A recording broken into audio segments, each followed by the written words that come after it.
ഒരു പ്ലാനിങ് ഇല്ലാണ്ട് രാവിലെ വീട്ടിൽ നിന്ന് വണ്ടി എടുത്തുകൊണ്ട് ഇറങ്ങിയാണ്. അല്ലെങ്കിലും നമ്മൾ ഒരുപാട് പ്ലാൻ ചെയ്തൊന്നും നടക്കാറില്ല. അതിപ്പം യാത്രയാണെങ്കിലും എന്താണേലും എല്ലാവരും കൂട്ടി പോകാമെന്ന് പറഞ്ഞു കഴിഞ്ഞാൽ ഒരിക്കലും പോക്ക് നടക്കത്തില്ല. ഇന്ന് നമ്മളെ യാത്ര തിരുമലക്കോവിലേക്കാണ്. നമ്മൾ കൊല്ലത്ത് നിന്ന് ഒരു 105 കിലോമീറ്ററാണ് തിരുമലക്കോവിൽ പോകാനായിട്ട് വരുന്നത്. നമ്മൾ തെന്മല വഴിയാണ് പോയത്. അതുകൊണ്ട് അവിടുത്തെ കാഴ്ചകളെല്ലാം കണ്ടിട്ടാണ് പോകുന്നത്. പോകുന്ന വഴി പറയേണ്ട മറ്റൊരു പ്ലേസ് ഉണ്ട്. അതാണ് നമ്മൾ 13 കണ്ണറ പാലം. ഇതിന് മുകളിൽ കൂടി ട്രെയിൻ വരുന്ന കാഴ്ച അത് പറഞ്ഞറിയിക്കാൻ പറ്റാത്തൊരു അനുഭൂതി തന്നെയാണ്. നമ്മൾ തമിഴ്നാട്ടിലോട്ട് കയറിയപ്പോൾ നല്ല വെയിലായിരുന്നു. പക്ഷേ അവിടുത്തെ കാഴ്ചകൾ, പാടശേഖരങ്ങളും തെങ്ങുംതോപ്പുകളും, കേരളത്തിലുള്ളതിനേക്കാളും തെങ്ങുംതോപ്പുകൾ ഇപ്പം തമിഴ്നാട്ടിലുണ്ടെന്ന് തോന്നുന്നു. അങ്ങനെയാണ് എനിക്ക് ഫീൽ ചെയ്തത്. നമ്മൾ നേരെ പോയതിന് പെട്രോൾ പമ്പിലേക്കാണ്. അവിടെ പോയി ഡ്രസ്സൊക്കെ മാറി ഒന്ന് ഫ്രഷ് ആയിട്ട് വീണ്ടും യാത്ര ആരംഭിച്ചു. നമ്മൾ 4:30 മണിയോടുകൂടി അമ്പലത്തിൻ്റെ താഴ്ഭാഗത്ത് എത്തിയിരുന്നു. ഇവിടുന്ന് 20 രൂപ ടിക്കറ്റ് എടുത്ത് വേണം മുകളിലോട്ട് പോകാൻ. അത് ബൈക്കിന് പോകാനാണ് കേട്ടോ.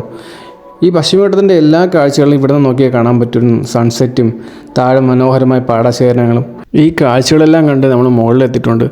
സമുദ്രനിരപ്പിൽ നിന്ന് ഏകദേശം 310 മീറ്റർ ഹൈറ്റിലാണ് ഈ അമ്പലം സ്ഥിതി ചെയ്യുന്നത്. ഈ പശ്ചിമഘട്ടത്തിൻ്റെ എല്ലാ കാഴ്ചകളും ഇവിടെ നിന്ന് കാണാൻ പറ്റും.